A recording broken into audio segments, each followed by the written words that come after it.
I don't know if you can hear me. You can, yep. Am I loud enough? Good, okay. Well, my name's Andrew Duffy. I'm from Barking and Dagenham College. We're an FE college, and I work in our Learning Difficulties and Disabilities department. So I'm a little bit different to what I've seen today anyway, and it's all good stuff. So hopefully I'm going to show you my experience with Google and the Google apps. So I'll just tell you briefly. Obviously, as I said, I'm from the Learning Difficulties and Disabilities department. So we're not a special needs department, but we work with learners with a huge range of learning difficulties.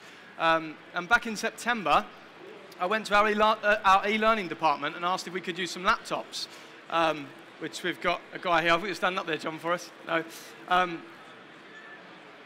Basically, what we do in Learning Difficulties and Disabilities, we aim to move our students towards independence, giving them life skills, and basically the experience that means they can either go off into mainstream college or out to get a job in the real world. So I came across Google back in September, so I'm no expert at this, and I've seen the people today. I'm very intimidated so far. They've shown some really cool stuff. Hopefully I'm going to show you, for people that maybe have never used it before, how you could use it in your classrooms. So basically, the things I'm going to talk about today, I'm going to talk about it something briefly. Obviously, Google Search, as we all know what that is. That was one of the things that I knew, Google Search. I didn't know anything else other than that. Google Mail, Google Drive, a bit about Google Sites is something that's quite interesting we've started using recently, and Google Plus, and also Google Hangouts. Okay, I mean, towards the end, this is something that we've just started in January with my learners, so it's something very new to me, and I'm hopefully going to show you where we're going and what we hope to achieve. Excuse me. Okay, one of the main things that I found interesting and what we've found works with our learners are entry level 1, 2, 3, up to level 1. Okay, so we don't really go any further than that. But one of the things that we found with our learners was that Google is very user-friendly. Most of them have used Google. They all know how to use Google Search, and most of them have got a Facebook.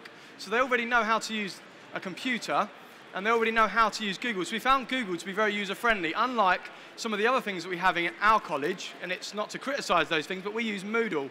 And our learners, they don't get on with Moodle. There really is no, they don't necessarily understand it, but also there's no real incentive for them to use Moodle.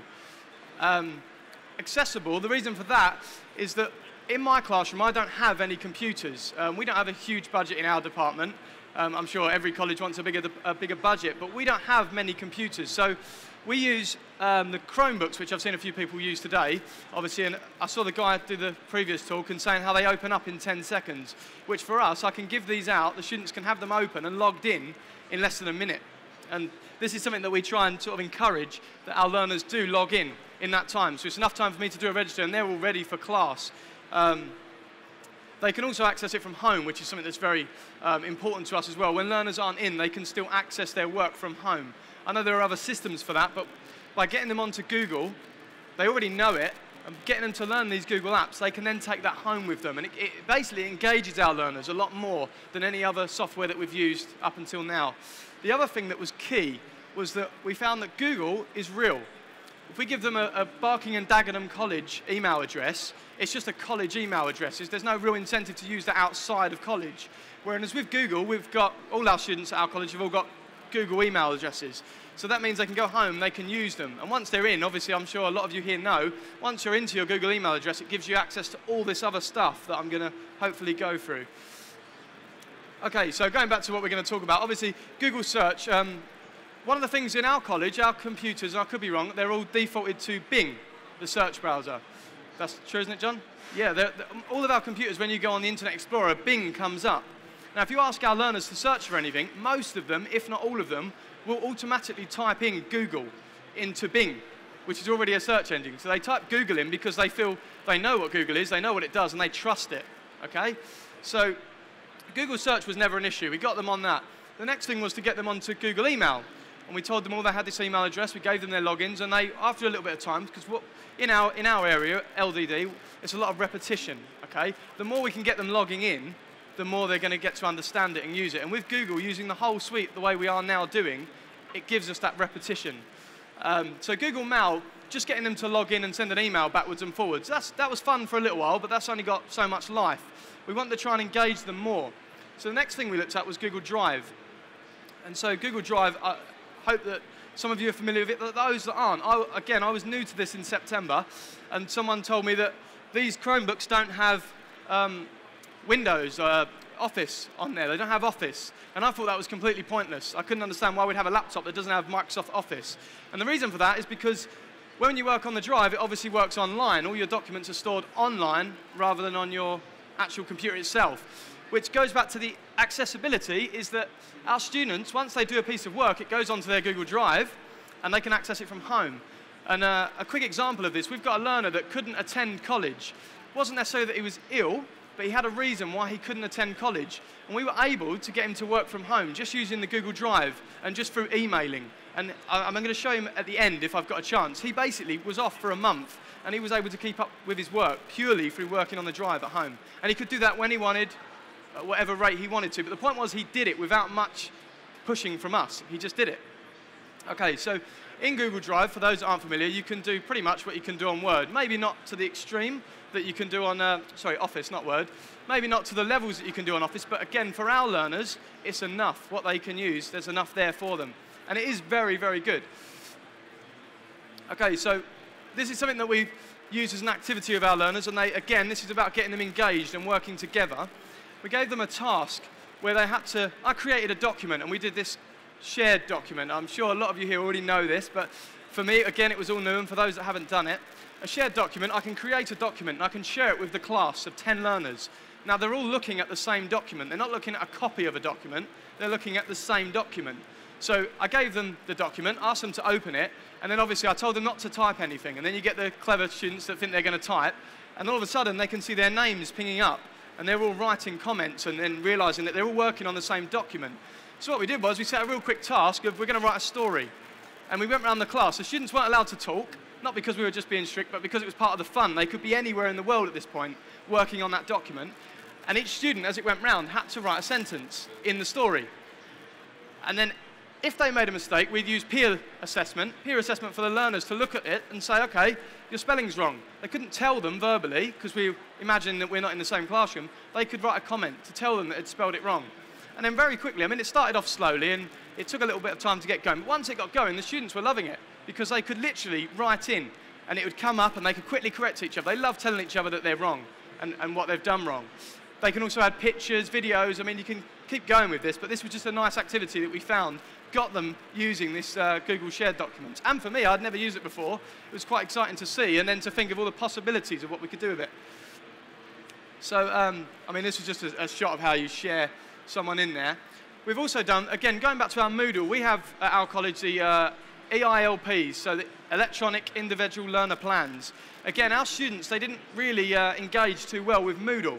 That's not saying that it's not good, but for our learners, they didn't really log in to use that. So we created a document on Google Drive, shared it with the learner, they own the document, and obviously as they put their information in and they go through their targets, we can see that, we can assess that, and there's a history of all the different changes you make in through the Google Drive.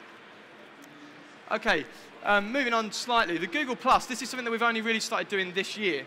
I know other people in the college maybe have done it, but again, from my area, this is something new. Now, Google+, I compare it basically to Facebook. So when we introduce this to the students, they all say, I've got a Facebook, and this is kind of our chance to basically give them knowledge of how to use these kind of social network sites. And obviously, where it's a Barking and Dagenham College Google account, we can monitor that to an extent. I mean, they can still contact people anywhere in the world, but it gives us some control over it. So really, we've got a responsibility at this point, because our students, any student can go, anybody can go and get a Facebook page or a Google+ page. But for us, it's about giving them the knowledge of how to use it safely and correctly on the internet. It's kind of our duty, really, if we're trying to use this. But one of the cool things that I found in my lessons was, as a starter activity, so just at the beginning of the lesson, they log on. As a starter activity, I'm able to share, or a status update if you're on Facebook, I'm able to share with my group a picture. For example, a spot the difference picture with 6 differences. I can post that picture, tell them to log on to Google+, check my status update, and then I give them an activity, find the difference, make a comment. Okay, and as a quick 5-minute introduction to the lesson, they're instantly engaged. They're trying to find the differences. They're quickly all trying to be the first one to write. Okay, so I'm not encouraging them to use a social networking site in the classroom, but used in the right way. And obviously there are hundreds, if not thousands of ways we can use this in our lesson to get our learners engaged. And so far, they've all used it with respect, and they haven't actually kind of abused that because they know as quickly as I've given it to them, it can be taken away. So actually, in doing it this way, we give them, huge potential for learning in the classroom. Okay, moving forward onto the Google Hangouts. So this is something where Google Hangouts, for learners that aren't able to come into college, so the student I spoke about earlier, now once we're fully in the swing of this, there's nothing stopping us from creating a Google Hangout, which is a video call to up to 15 people, I believe, at the moment. I think you can video call up to 15 people. We only have up to 15 in our classes, so we actually can have a video call with every single learner in the class if they weren't in due to snow or any reason like that. I mean, we haven't actually done that yet, but it's a nice idea that we could be working to. And in my experience with various other video calling applications, Skype and other ones, Skype, I don't know if you can have up to 15. I don't know if that's the case. But with Google, it seems to just work. Every time we've run this in the classroom, it just works with no real errors. There's no sort of like trying to find out what's going wrong. We just click call, and it seems to work. And what we're looking to do at the end of February is to have a lesson where the learners come in at the beginning of the class, and they all pick up one of these. So they sign the register, they take a laptop, and the idea is they're going to go off into the college somewhere. It can be anywhere in the college where they find a bit of space. And they're going to basically participate in the lesson from this. They're not even going to walk into the classroom. They're going to see it all from this laptop. Any handouts we have, rather than me printing handouts and handing it to them, I can create that document on the Google Drive, and I can share it with them, or I can email it to them. So they'll be able to literally fill out the handout online and send it back to me, but all the while being able to see me, communicate with me.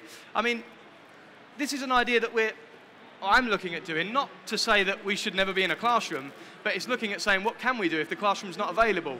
And it could also be fun as well. I think that's more where I'm trying to go with it, is to make the lesson more fun, more interactive, and more engaging, obviously, and we get a lot more out of it.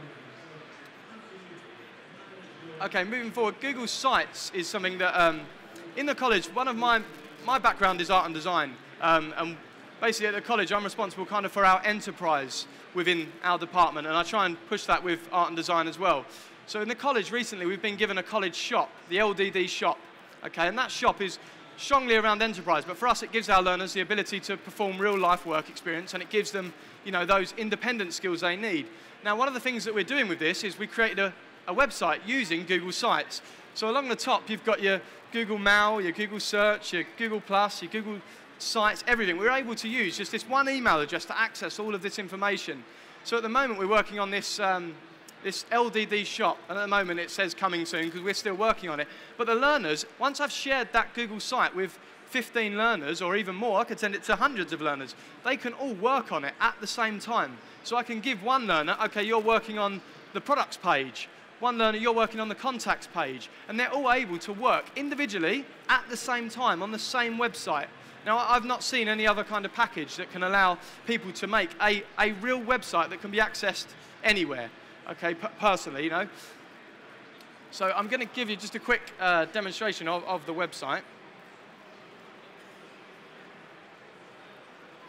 So this is something that the learners are working on at the moment. So just like any other website, we've got a homepage, which you just saw. And as I say, I'm not actually logged in as myself at the moment. This is just being shared with the lady that's put me up here. But once we're logged in as me or one of my students, they can all literally start editing this from any point. So we've got about, and again, one of the guys earlier on, he was talking about using the camera and sending it back. I've never done that, and that's quite a cool feature. But the students are able to go out, take photographs of our existing shop, which you can see there, not much at the moment, and then they're able to upload them directly into the computer. Now, this is our students that are entry level 1, 2, and 3 that are doing this. This is not me, this is them doing this, and it doesn't take much of an incentive from me either. I just provide them with that information, and away they go. And it's very similar to how I'm learning this at the moment. I'm trying it, and I'm learning as I go, but personally, my experience so far, I don't really have any criticism. I'd like to be honest and say there's something that Google are doing that's not right. But so far, within FE and within my department of LDD, it's worked effortlessly. So it's been so vital now in our curriculum, I believe. And not just with the students. We're one of the problems is the students are very easy to get them on board. It seems to be the staff that takes a bit longer to get them on board. But now we hold staff meetings, as I'm sure everyone does. We do our agendas on the Google Drive. and we work from these little laptops. So there's no writing it down and having to type it up later. We've all got it, and we all basically watch it being typed. So I think what I'm trying to get at is the possibilities once you're in this Google, and once you've got your email address, and once you start experimenting with sites, and there is tons of other stuff that I've not gone into, obviously. There's tons of it. The apps alone, there's thousands of them. Once you're in and you start playing, it really is so intuitive. And I stress everybody, if they're not already on Google, to get on there and start using it. And one of the big pluses as well is that it's free. I mean, I know Google push this because they get us using Google search and they make their money from the sponsored searches and the ads. That's fine. It's the same for me. If my learners are on and they're engaged, I'm using Google as my tool, and it is all free. There's no having to go and try and get finance to okay a purchase of some software. This is all totally free, and it can be on any device, mobile phone. I mean, this morning I was on the train, and I was flicking through my presentation on my iPad, and again, totally effortlessly. I'm not an IT expert, and this is all so easy to use, so I would just basically stress that everyone should get on Google and give it a go. And you know, there might be other things that are better, but as an overall package, we've found it, 100% useful so far. So basically, that's me. If there's any questions, I'll be around at the end. I'm going to hang around and watch some of the other talks. But hopefully I've made sense, and hopefully I've not sort of said too much of the basics. But thank you anyway. Cheers.